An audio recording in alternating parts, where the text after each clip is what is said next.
Testing positions for manual muscle for the fingers. If you're testing a certain row of knuckles or joints in this case, you're just going to put your resistance against, right distal to that actual set of joints. So if I'm testing extension, strength of the extension in his MPs, I'm simply putting my fingers against that row, just distal to those knuckles, and providing resistance there. If I'm testing extension of the PIPs, say, please, Chad, extend your fingers at your PIPs, and so on. If I'm testing DIPs, I'm doing that. If you're testing isolated finger by finger, you'd still have them do that same motion, but I might just push on one finger. And push there. And push there.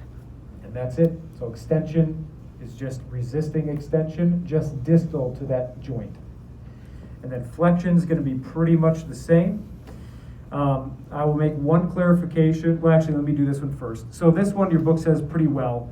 If you're testing flexion at the MPs, you're just going to put your finger kind of on that row of the P1s, just distal to your MPs. Go ahead and flex, and I'm resisting.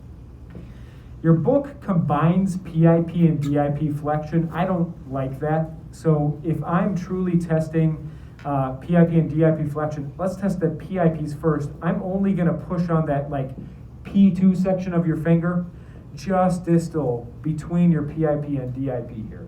I'm not going to just grab your whole set of fingers like your book says. I'm going to try to really isolate those PIPs. Even if you have to use two hands, that's fine. It's the one deviation I'd say from the book. Now, if I want to test the DIPs, I'm going to move up higher now and just say flex in and test those DIPs like that. It's the only deviation I really have from the book, and it's kind of sensible. It's just if you're testing PIP flexion of a joint, of a finger, you're going to try to isolate the PIP, not just do the whole set of fingers. That doesn't make a lot of sense. And that's it.